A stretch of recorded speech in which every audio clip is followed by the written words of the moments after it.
Good morning, everybody. Welcome to episode 83 of the 476ers podcast. We're going to talk about yesterday's Knicks Sixers game, so stay tuned. Yo.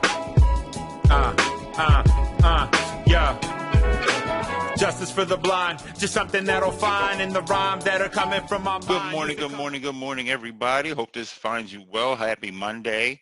It's the beginning, first day of opportunity. You know, that's what I call it. The first day of opportunity, the first day to make a difference. Brian is low energy today. Didn't sleep a ton last night because I was too busy. I was getting defended. There's too much defense happening in my dreams, stopping me from going to sleep, stealing my sleep away, turnovers on the bed. It was a rough night, blocking my sleep from happening. No fouls being called on my sleep patterns, the whole thing, really just reminiscent of yesterday's game, which looked like a 1990, Miami Heat, New York Knicks classic battle between two teams, unable to shoot, unable to do much. So here we are, back-to-back, obviously coming off a back-to-back. We beat the Kings on Saturday. I didn't get a chance to watch that game. Mostly because Verizon decided I wasn't going to be allowed to watch TV on Saturday for, whatever reason. Verizon sometimes, they're autonomous. They just decide those things for us. At times, being a Verizon customer, I've learned to deal with it. It's normalized. You know what I mean? Anytime I want to watch something, Verizon steps in and says, no, you don't actually want to watch that. You don't really want to watch that. And I'm like, you know what, Verizon, you're right. I didn't want to watch the Sixers game. It's fine. Which is a shame because, of course, I would miss Toby's probably best game of the season, arguably. I'd seen some of it. I saw enough to see Furkan with his patented pump fake, three-point foul, missed one of the three free throws. Patented is his move. That's his move. It's what he does. Specialist at it. At least he's consistent. At least he is consistent. It happened again yesterday. We'll talk about that. He ran, but we ran the Kings off the court. The Kings are kind of falling apart over the last month. I don't know what happened. I mean, Luke Walton must have threatened somebody's family or something, and they decided that they no longer wanted to play for him as their coach. There was a point where they were fighting. That was when we had gone out there, actually. We had gone out there, and we won that game, but they were in a time where they were fighting. They were being really, really competitive with a lot of teams. And since then, I don't know what's happened, honestly. They're kind of just falling apart. So I'm guessing Luke Walton is not long for this world as a coach of the Kings. Especially, just we ran them off the court from beginning to end. Coming off a back-to-back, yesterday we played the Knicks. The Knicks show listen, they got some pride. They got guys with pride there. They got guys with chips on their shoulder. You know what I mean? Julius has been quit on multiple times, so that's what makes this season, I think, such a kind of a special season for him in terms of, fighting for like what most improved or fighting for the all-star spot, things like that, where, he was discarded by the Lakers, discarded by the Pelicans. And here he is, playing his ass off. RJ Barrett, obviously, after Ben hit him over the head with the wrench, he was going to come out with some pride. It's hard to tell. His face shows no emotion, so I can't really tell how he feels. He's similar to Kawhi. He has like those droopy eyes. It looks like he just woke up, and maybe he cares, maybe he doesn't. I'm not really sure. And their defense showed up. We also lead the league in putting our foot in our mouth. We are fantastic at putting our foot in our mouth. It just seems like as soon as somebody says something, the next game, it's, it just doesn't go that person's way. And we're going to get into that. So ultimately, it's really not a lot to say about this game. It's a slugfest. You know what I mean? It was a really fucking entertaining game.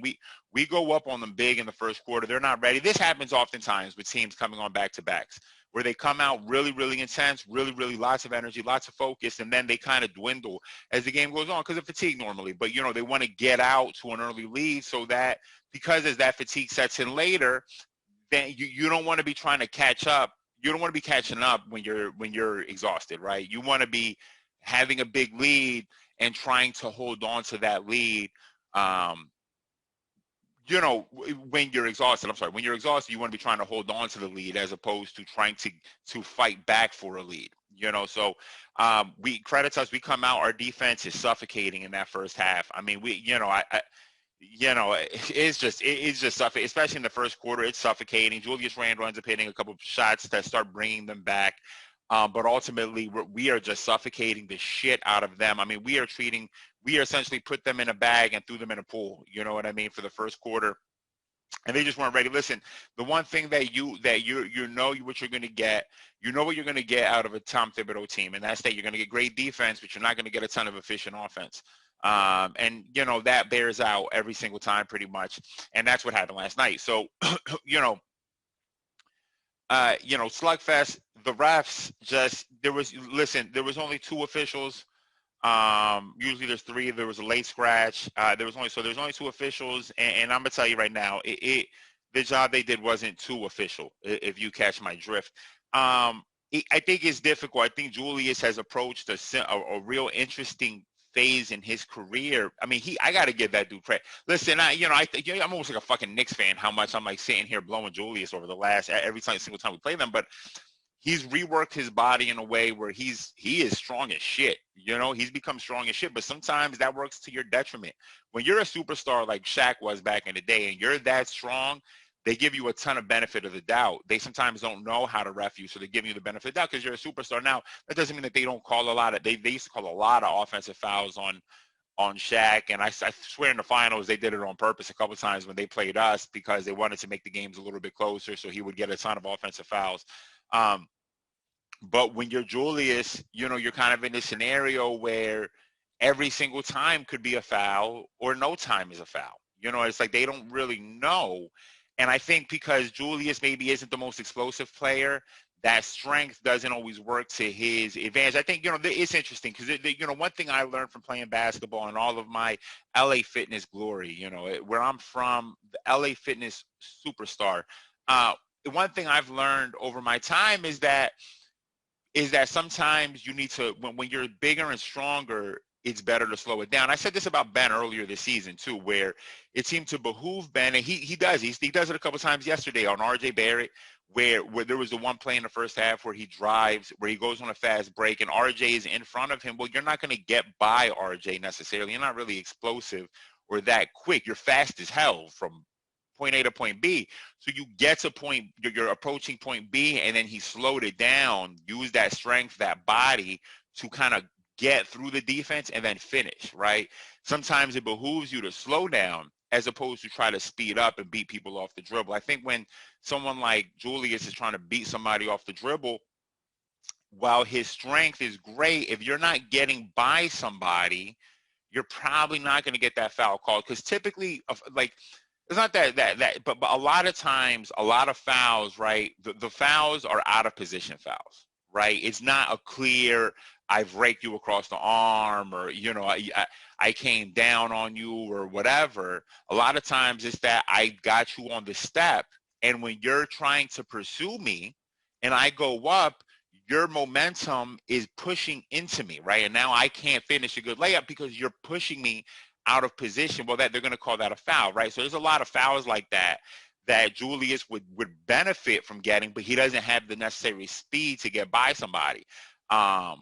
You're not to say that he can't do it, but it's just not predicated on his game. Really, him is his strength. The thing that's kind of underrated about a guy like Toby and a guy like Ben, I mean, these guys are strong as shit. Let's be clear. Ben and Toby are strong as hell. You know what I mean? And so that can make it a little bit difficult when you're not necessarily quicker than these guys, or Mike Scott, who guarded him a few times, right? You're not necessarily quicker than these guys, but you're also not necessarily stronger than them, right? You know what I mean? So you have to find other ways to affect the game. Actually, shout out to my homie Paul, one of my closest friends, that texted me yesterday, asked me what I thought the chances were that Julius got a triple double. I'm guessing he wanted to place a bet, and I did he get the rebounds? Let me see if he got the rebounds. Hold on, I'm sorry. Julius. No, he didn't even get the rebounds. I thought he would get a double-double. Like, it was more likely he gets the I mean, obviously, it's more likely you're going to get a double-double than a triple-double, but I just thought that the assist would be impossible to get. We defend too well. We just defend as a team too well for someone to get off 10 assists against us. You know what I mean? Like, that's going to be a difficult prospect against us. And that bore out last night. RJ Barrett, for the first time this season, played well against us. You know what I mean? I think he kind of took that challenge. Not that Ben wasn't necessarily on him all game, but, you know, it looked like he wanted to make a point, to try to get to the rim a little bit more, stop settling. And I thought he did a good job with that.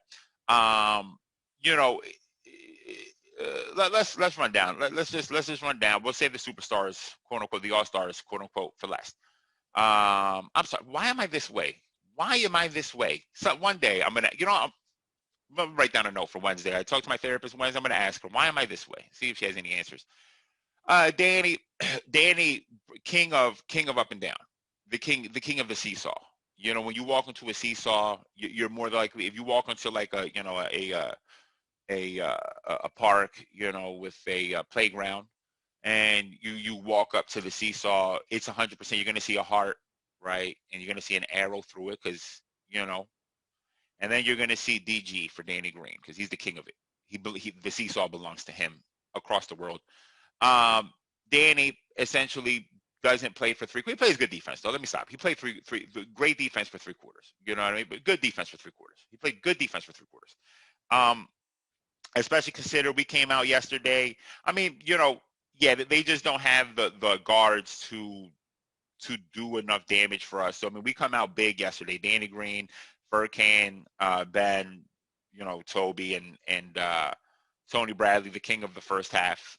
King of the first half, not going to play in the second half. Pretty much Tony's role. And Danny plays great defense. Just playing great defense. Doesn't really do anything until the third quarter, where all of a sudden he goes ballistic. He essentially in the fourth quarter, I'm sorry. He carries us in the fourth quarter in overtime. He scores all 11 points, and that is the leading scorer. Our closers / all-stars don't really score much. They really actually almost blow the fucking game for us at a couple points. So Danny carries us, 5 steals, a career high, 3 blocks. I mean, he plays really well. Too stupid. The one turnover I remember, I can't remember the other turnover, but one turnover I remember thinking, Danny, what the fuck are you doing? Why are you doing this, Danny? Again, you know what it is. Just a fast break, and Danny's being asked to dribble too many times, and being asked to make a pass on the move. It's too much for him. It's too much for him. Let's not, Danny's arms are made for shooting. Kind of like the boots were made for walking, for Dukes of Hazzard or whatever, right? Danny's arms are made for shooting. That's all. Even though they don't even straighten out. they stay at a bend, which is confusing how those could be made for shooting. It's almost like he's really made for swinging a baseball bat, kind of, or for wide receiving. Where your arms are always bent, so maybe you're a better wide receiver. But his arm, but he shoots sometimes though. And yesterday, I mean, he hit some ludicrous threes, off rhythm, covered, wild 3-pointers, step back. He carries us in the. You need that sometimes. Listen, you need that.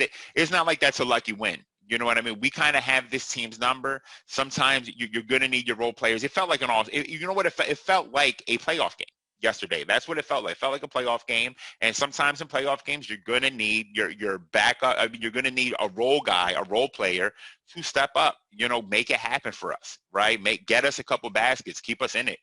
And, I thought Danny did that again. Great defense and showed up in the most important time. You know what I mean? Tony doesn't do a whole lot in the first half. He was just kind of out there. Honestly, not a ton to say about Tony. He was just kind of a body yesterday. Whereas in some of the previous games, I thought he made a little bit more impact. A couple times he switched on Julius Randle. I thought he did a good job. They said the one time, on the broadcast, he suggested it was good defense. Julius, at the end of the first half, takes a sidestep 3-pointer. I don't really think that was good defense. I just think that there was 6 seconds left or whatever, and Julius decides that's the best shot he's going to take. I mean, he's a good 3-point shooter, and, obviously that shot didn't go in, but then to push it into overtime, he hits a step-back 3-pointer in the corner, which, we're up 3. Okay, we'll get to that. Furkan, essentially the story of yesterday's game is that we get carried at different points by different guys. So Furkan scores 9 points in the first quarter, to be specific. I'm sorry, scores 9 points in the first quarter, does nothing else the rest of the game. He does play some good defense, though. I'm going to give him some credit. You know what I mean? It's funny because on the broadcast yesterday, they were like, Furkan, much improved defender. And I was like, is he, though? And then he gets a big steal. He gets that one steal in the first quarter on that pass. He just is becoming infectious is what it is. The way Ben plays defense. And I said this last year when we first drafted Matisse, that it felt like Ben had not been playing defense like this 2 years ago. Last year was when this started, this idea that Ben could be a defensive player of the year. I think the years before he had showed that he was a good defender.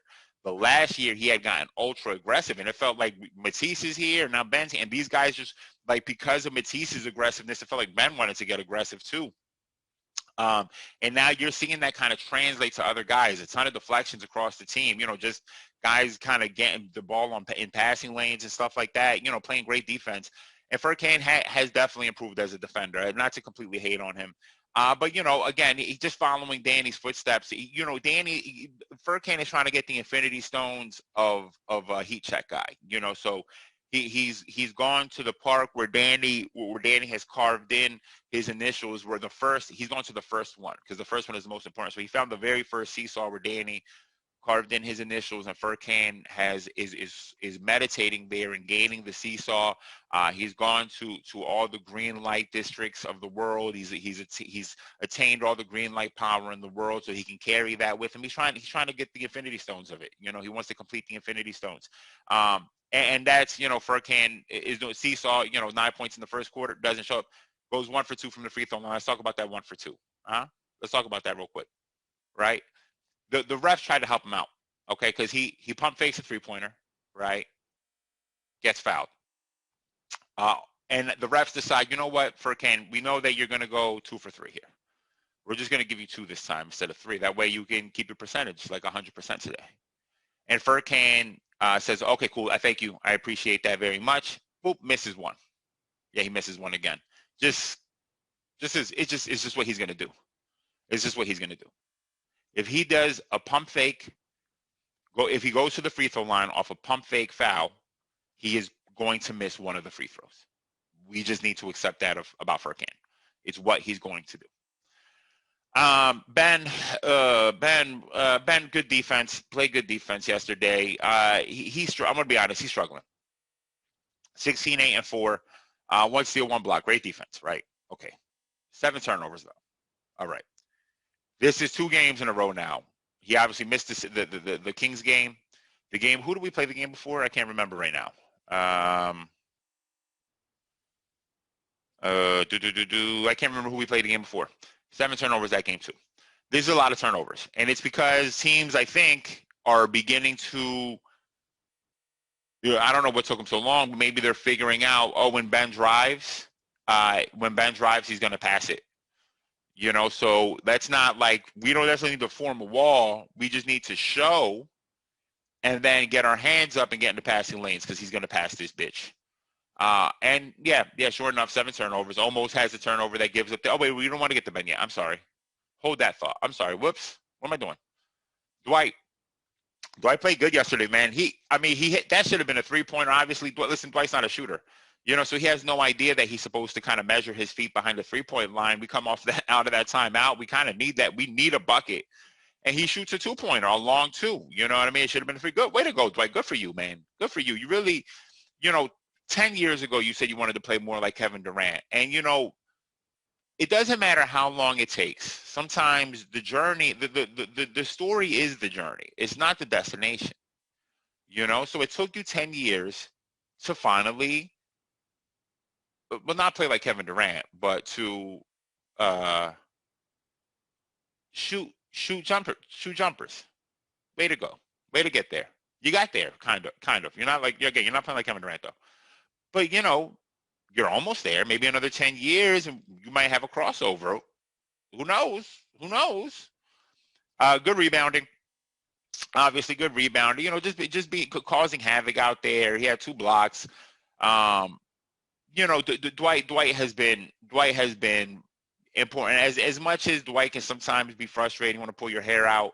Over the last week, or over the last 2 weeks, especially once Joe went down, Dwight really stepped it up. And then with the crowd, whatever it is about the crowd, Dwight loves the fucking crowds, man. So I mean, he's just been super effective. You know, obviously, we don't give Six Man of the Year awards on rebounding. You know, they're always going to do it. It's always going to be predicated to point scoring. But you know, listen, Jordan Clarkson deserves it. Jordan Clarkson is scoring out of his mind. But if it wasn't for Jordan Clarkson, you could make an argument for Dwight. You know what I mean? To deserve some Six Man of the Year votes. He's playing great off the bench. Mike Scott played well yesterday, I thought. You know, listen, again, you know, this is why I like Mike, man. Mike is low maintenance guy. He don't need to come out. He doesn't want 20 minutes a game. He's just more like, oh, you need me to bully somebody? Cool, I'm on my way. You know, you got to fight. He's that friend that maybe you don't hang out with on a daily basis or a weekly basis, maybe not even a monthly basis. You know, you're not going to go to a brewery with him. If you go to the brewery with him, he's probably going to fight somebody or something. I don't know. You don't know. He's a wild card. But when there's smoke, Mike Scott will be there like fire. You know, Mike Scott, if there is smoke, Mike Scott will be there like fire. Yeah. Yeah, he's going to be there. That's great for Mike. So yesterday, you know, I thought he played great defense on Julius. Again, Mike Scott is strong as shit. You know what I mean? Good feet. Moves his feet well. But it's strong. So it's kind of hard for Julius to just move Mike Scott. You know what I mean? You know, Mike Scott, listen, Mike Scott has gotten locked up, you know, well, I think he was arrested for possible drug trafficking, even though he wasn't. They caught him with Molly in Atlanta. That's why I call him MDMA. That's my nickname for him. You know, I call him MDMA. They call him for Molly. And I think they tried to say that he was trafficking, but he wasn't. He was just out there feeling himself, looking for smoke. You know, so you bring him out there, he's going to stand you up. You know, good defense, 3 rebounds, 2 assists. It's a big 3-pointer down the. I think that 3-pointer happens down the stretch, if I'm not mistaken. Shake played really good, man. You know, good for Shake. Played at 28 against the Kings. Played really well yesterday. Again, becoming less reliant on 3-point shooting, becoming more reliant on getting to the rim or getting to that space in between the mid-range and the rim, you know, kind of like close-range shots, but not quite at the rim, and dropping those jumpers, you know, those soft jumpers right there. Like it's, you know, it's about, you know, offense is about simplifying the game. You know what I mean? I would say that about KD. What makes KD so, like, incredible watching KD right now is I think I have to sneeze. You know, I'm on the brink of it. I'm on the brink of a sneeze.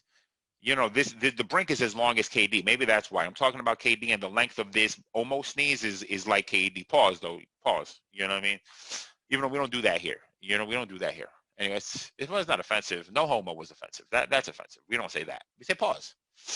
What was I saying about Shake? Yeah, about KD simplifying offense. You know, what makes KD at this point, I mean, KD is one of the greatest ever, but it's just, now I'm just talking about KD for no reason, but essentially, you know, that's the goal of the best players. And Steph too. Steph this year, you know, Steph, KD, guys who've just simplified offense, you know, for themselves, just know how to get a bucket when they need one, want one, whatever. They just know how to do it. KD has become so effective at attacking off the dribble and just getting to any spot on the floor where he has a foot of space and just raising up and shooting. And from any one of those spots is going to go in. I mean, he doesn't even sometimes try scoring one-on-one anymore. And he can, don't get it wrong, he will, but he doesn't need to. He just knows how to get a bucket. You know what I mean?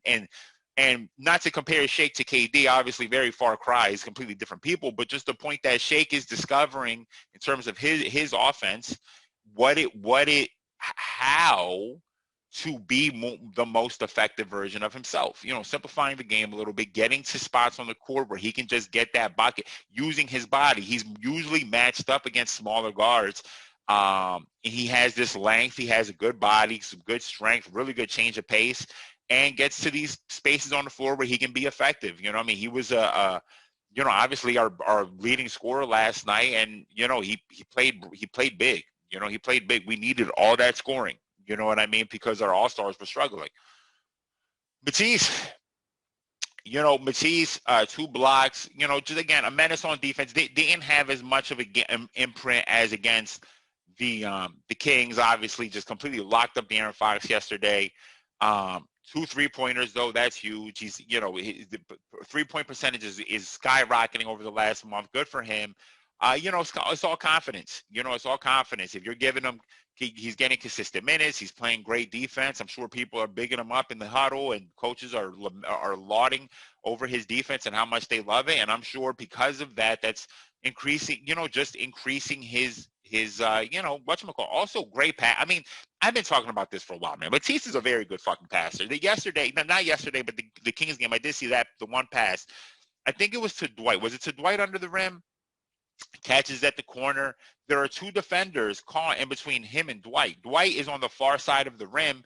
He's at this 3-pointer. Dwight's on the far side of the rim, and he launches a bounce pass along the baseline in between the two through these two defenders that gets to Dwight. I think it's Dwight. Was it Dwight? It might not have been Dwight, but either way, it might have even been Ben. I don't know.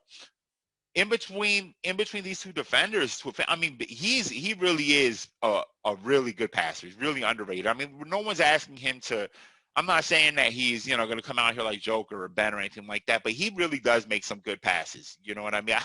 I love how Matisse passes the ball. He passes the ball well. Speaking of passes, Dwight has that one great pass yesterday, a nice little touch pass to Ben, which Ben probably wanted to blow. I'm sure he wanted to blow that layup, but thank God he didn't.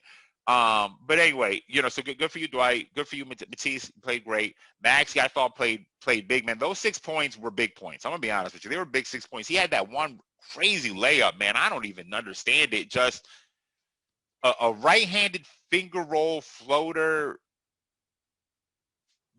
with spin though to it, because when it hits the rim, it spins in, and it's a beautiful, over Mitchell Robinson. I mean, it's like he grew an inch on the way up or something. I don't even understand it. A hell of a layup. I thought Matisse played well, in the minutes he got, didn't take really anything off the court. There was one play where he was matched up on RJ Barrett, where I thought he did a good job defending him, just trying to stay as strong as possible, and defended RJ really well. Didn't really lose anything. Back to Ben. So yeah, it's 7 turnovers. I mean, what are we doing, Ben? What are we doing? What are we doing with your hideous moves, your hideous post moves? I'm sorry, covering my mouth. That can't be good. Your hideous post moves. What are these post moves that you're doing? I don't even know what to say about Ben sometimes. Ben played okay. His defense great. It just, in terms of putting foot in your mouth, instance number 1. Here goes Ben. I think I'm the best defender in the NBA. Rudy's a great defender. Rudy's a great defender, but he doesn't defend 1 through 5 like I do. Blah, blah, blah, blah. Okay. That's fair, Ben. That's fair. The last time we played the Kings, you were defending De'Aaron. And De'Aaron baked us. He went off. He went off against us. He scored 35. Saturday, Matisse defended De'Aaron. You didn't play. De'Aaron got locked up by Matisse. And why do I say that? Well, I'm not making the argument that Matisse is a better defender than Ben. I'm not making any argument like that. What I am going to say, though, is you do defend 1 through 5. It doesn't always mean you defend 1 really effectively. You know what I mean? It doesn't mean you really defend 5 really effectively. It's kind of saying that is like, yeah, sometimes at times you do it.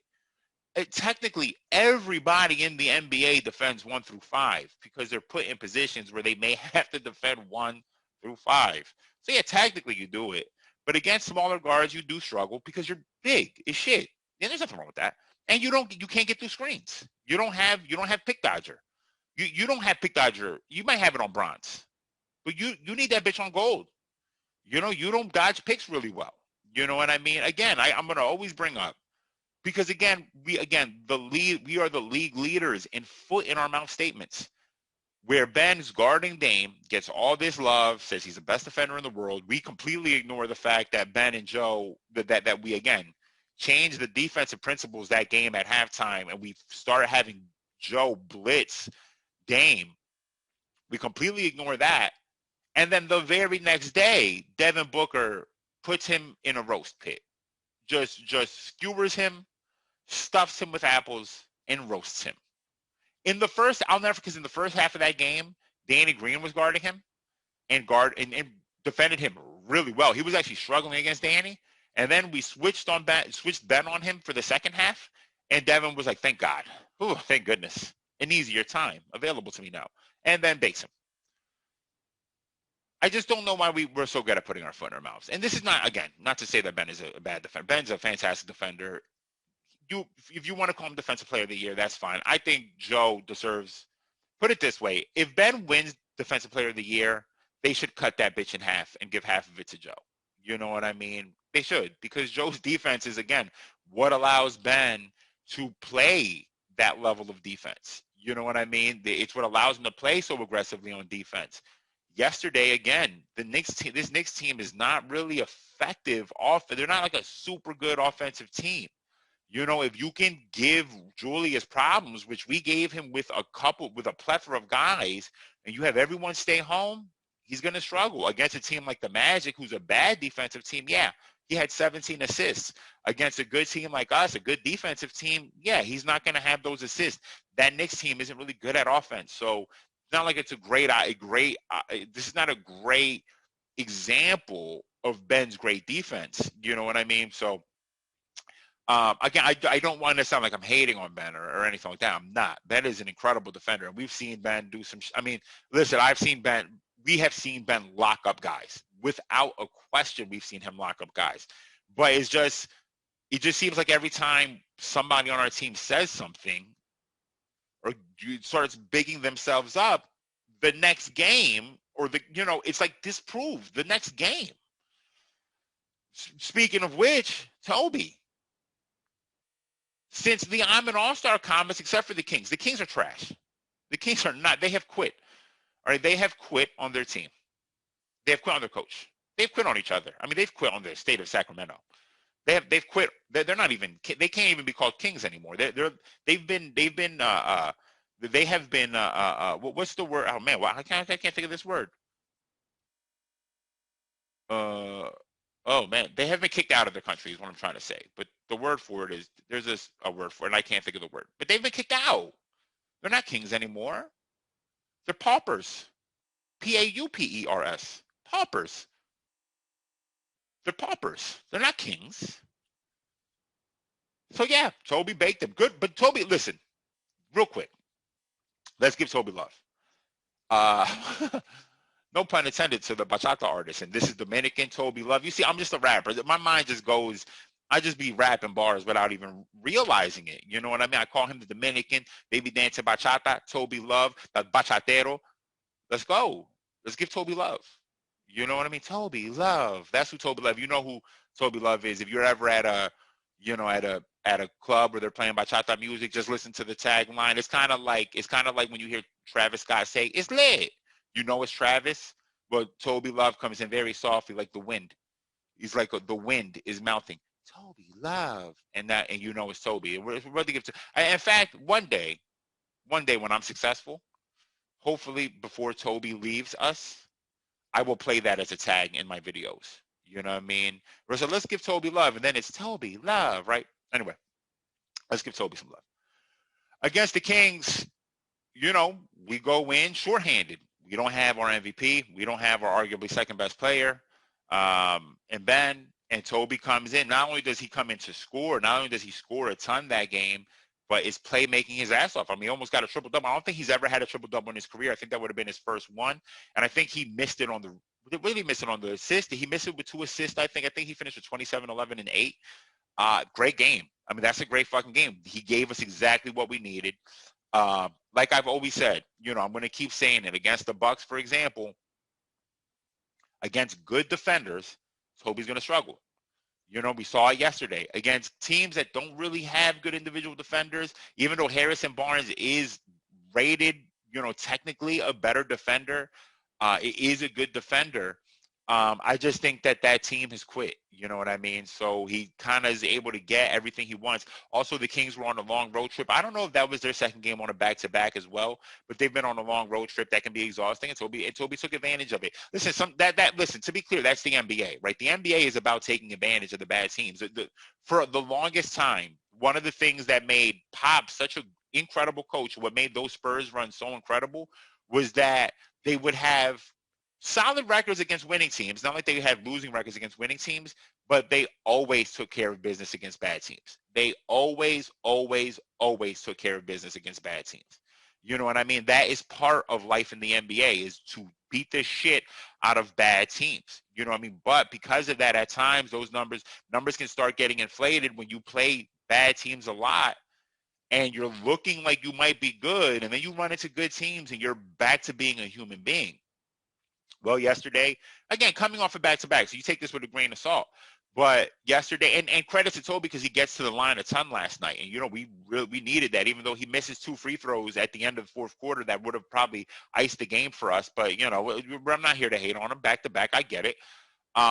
Played great defense, to be clear. Has that one one block, which probably could have been called a foul. I mean, they could have called everything a foul again. I'm going to keep saying they could have called the whole game should have been a flagrant. You know what I mean?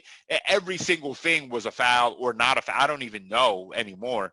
But I think it's on Alec Burks who's driving, and Toby gets back on defense. It's a fast break, and, you know, just stays. But the reason why they didn't call a foul is because he stayed square.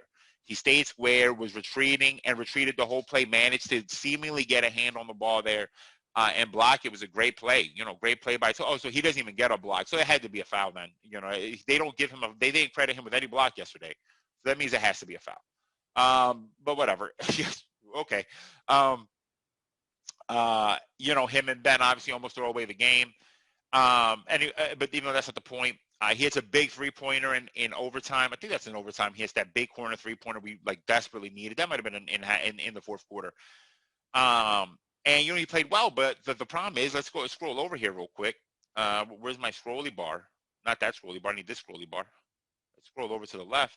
And he's 5 for 18 yesterday. That's rough. That's not good. That's not good. Against 2 better defensive teams now. Again, coming off a back-to-back, so you got to give him. I am going to give him leeway. I really do mean that, not in a way that is, you know, passive-aggressive or anything like that. I do want to give him some leeway. He's coming off a back-to-back, and at least he did get to the free throw line. But you look very human, right? You come back, you look human. Is 5 for 18 All-Star? Is that All-Star? You know what I mean? Is that All-Star? I don't know. I don't think so. In the third quarter and fourth quarter and overtime. None of our All-Stars play well in the fourth quarter or overtime. Our one All-Star is injured. The other 2 look like they were injured. I don't know. And the Green Ranger, shout out to TJ, that's a nickname for him. Got to give it to him with that one. The Green Ranger is fantastic. You know? Shows up. So seemingly dislocates his shoulder and then comes back and scores a 3-pointer. Something like that. I don't know. Something like that happened. You know, but and listen, again, because, again, at times you need your backups to pick you up. You need the role players to pick you up. Now, every night in the NBA is not going to be your night. That's without a question. I am wanting to give that leeway, but it just seems like every fucking time somebody opens their mouth, you crash to earth at the expense of the team at times. You know what I mean? 5 for 18, my man. That's not All-Star numbers. That's not All-Star numbers. You know what I mean? So I don't know. And then we're down 3, Toby. We're down 3. Okay? Listen to me. Listen to me. Look at me now. Look at my mouth. Move. Read my lips. I'm sorry. Doing too much. We're down 3. Right? Okay. We're down 3. Julius jab steps you out of the equation and then steps back. Okay, on the dribble, boop, step back. Toby, why are you ever following the 2-point play if we're down 3? You've become a better defender. But these are the type of plays when you're not like a natural defender, a supernatural defender like Jared Eccles and Jared Padalecki, you know, the CW show about ghosts and shit that was on for 20,000 years, right? Supernatural defenders. They know we're down 3. If he drives, that's to our benefit. Just don't foul him. Let him drive. We're down 3. I mean, they're down 3. They need the 3-pointer. How did you get fooled by the step back? How? How did he fool you by the step back? As soon as he stepped back, you should have been there already in his face. Just because you know they needed 3.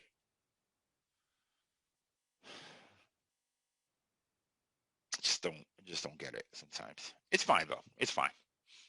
Listen, I got to give the team credit. You know what I mean? I'm only pointing this out because we keep putting our foot in our mouths, because we keep saying things and then showing how human we actually are at the end, and we just look ridiculous. You know what I mean? We just look ridiculous. But I got to give the team credit. What are we, 6-1 since Joe went down? 5-1 since Joe went down, I think, or 6-1? Is it 6-1 since Joe went down? I can't remember. What's today? Monday? When did we come back? Last Tuesday, we played what? Tuesday, Wednesday. We were off Thursday, played Friday, Saturday. No, that's wrong. I can't remember how many games we've played. And I think we're 6-1 since Joe went down. That's all we've been asking for, right? That's all we needed. You know what I mean? Maybe I could remember this. We beat the Bulls, right? Yeah, we beat the Bulls. We beat the Knicks twice. We lost to the Bucks. That's a loss. Beat the Kings.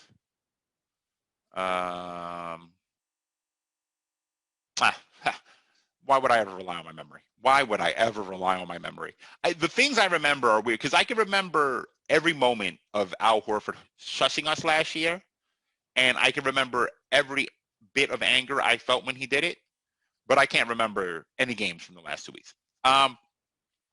We've been doing exactly what we need to do. We're gearing up for this West Coast road trip. This is going to be a tough road trip. Well, maybe not. Might not be a tough road trip. It's going to be tough because we're going on the road to the West. But we're kind of, obviously I never root for injuries, but we're kind of going at a fortunate time, right? We play the Warriors tomorrow night.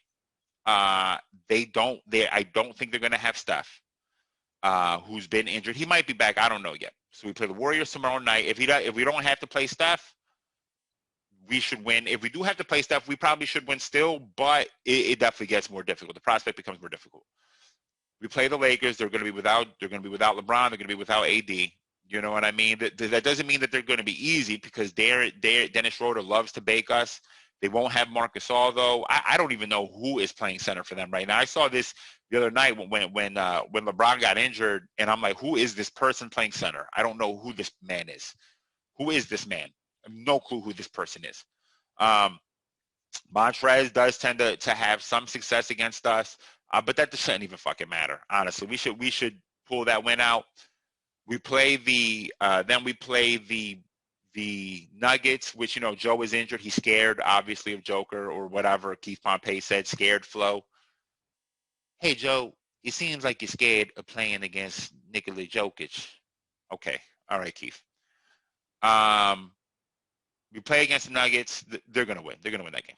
The Nuggets are going to beat us. Probably. Maybe not. Maybe not. I mean, we're not going to have any answer for Joker. No one in the world does. Probably except for Joe. No one else in the world does. I know I'm missing a game. I think there's 4 games on the West. I just can't remember who that 4th game is. Not the Clippers. Man, I can't remember who that game is. Whatever. And then we play Cleveland April 1st. Maybe it's only 4 games, and then no, it's definitely not 4 games in the next 9 days or 10 days. It's 4 games. It's got to be 5 games in the next 10 days. So I'm missing a game. We come back against Cleveland, and then we come back. We go to Cleveland, then we come home. You know what I mean? And we'll have Joe back by then. That's probably like April 3rd or something. We should have Joe back by then probably. Just right in time for the stretch. That's the stretch running into the playoffs.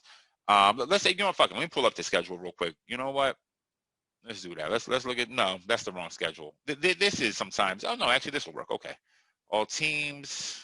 Okay. No, cool. Yeah, I want to pick them. Sure, I want to pick them NBA. Come on. It's the least efficient website in the world. Okay, so here we go. Golden State Warriors tomorrow, Tuesday night, right? Tomorrow night. I'm going to try to watch that game. I'm probably going to fall asleep. I don't sleep during the night, so how the hell am I going to stay awake until this time? Unless I take a nap or something. But then I don't even take naps well. Tuesday against that Thursday against the Lakers, which I'm sure TNT wishes they could flex that bitch out because it's 3 of the best players are not playing. Saturday, okay, against the Clippers. Oh, I was right. Yeah, I wondered if it was the Clippers who play against the Clippers. These are going to be tough. This game is going to be tough. The Clippers haven't been playing well, but it's still going to be a tough prospect. Now, last time we went to LA around this time last year, well, no, it wasn't around this time last year. It would have been about a month earlier because obviously COVID had shut down the NBA by this point. But this game last year essentially is the game that Shake lit them the fuck up. We lost that game, though, but Shake lit them the fuck up. Toby was going at Paul George. I mean, it was impressive. We'll see if Toby can maintain that, this time going back over there. We'll see. It's going to be a tough game. That's going to be a tough game. We should really win this game, especially if Steph's not playing. We should win this game against the Lakers.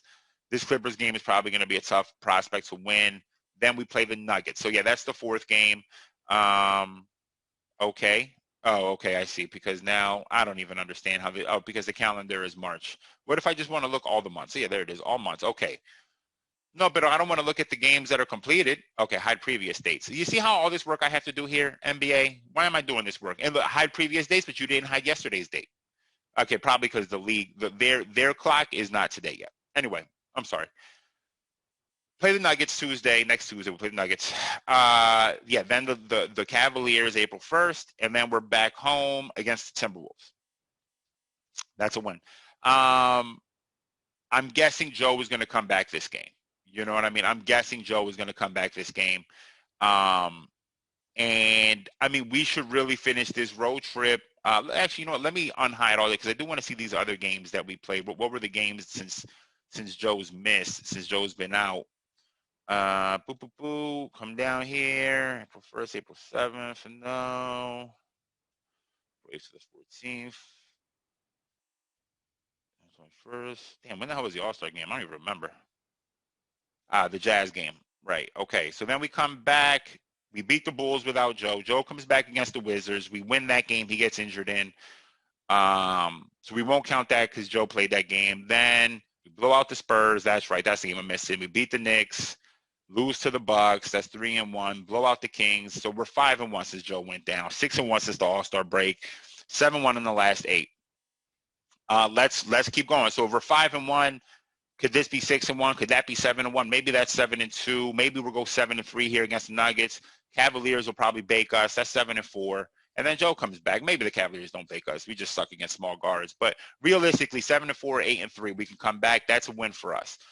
It's going to be hard fighting for this 1 seed without Joe on our team. You know what I mean? It's going to be really, really difficult fighting for the 1 seed without Joe on the team because that fucking Nets team is playing really, really well.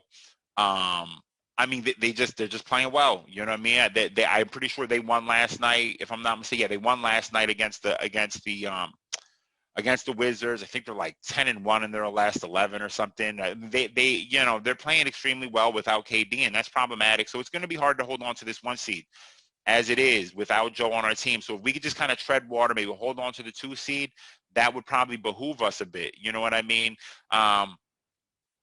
Even if we ended up in a situation where we had to travel to Brooklyn, our fans do tend to travel. Well, obviously, it's going to be limited seating probably by the time that happened. Like, if we played them, it'd be in the Eastern Conference Finals, right? So if in the Eastern Conference Finals we have to play Brooklyn, there's a chance that arenas are open to capacity, because we don't give a fuck in this country. I mean, we're going to just open shit up regardless.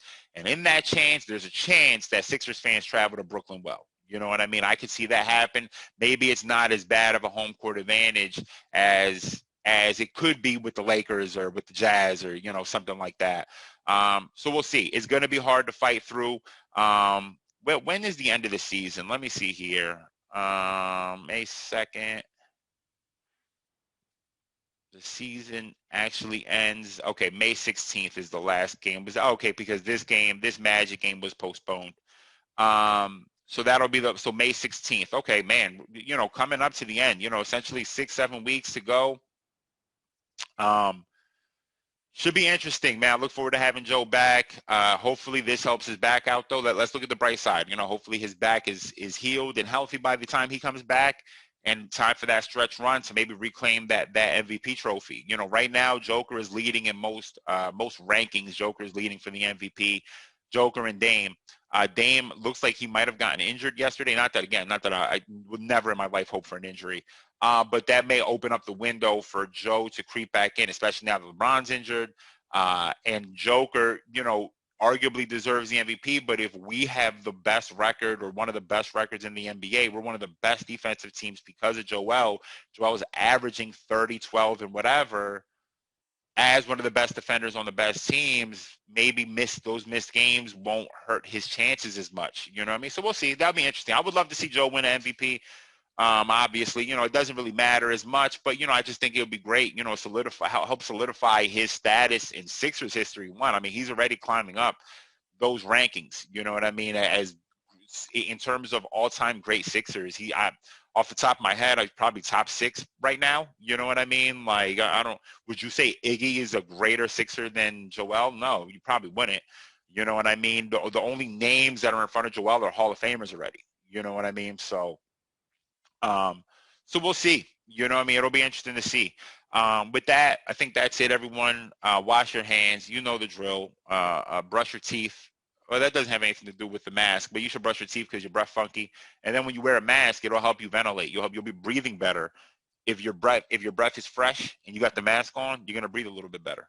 So brush your teeth. Well, wear a mask. Black Lives Matter. Asian Lives Matter. This is going to get longer. The more shit gets uncovered in this country about how shitty we are, the longer this list gets. So I'm going to have to start writing them down. Black Lives Matter. Asian Lives Matter. Arrest the cops who killed Breonna Taylor. That's it. Stay safe, everyone. Yeah. Justice for the blind. Just something that'll find in the rhyme that are coming from my mind. Used to come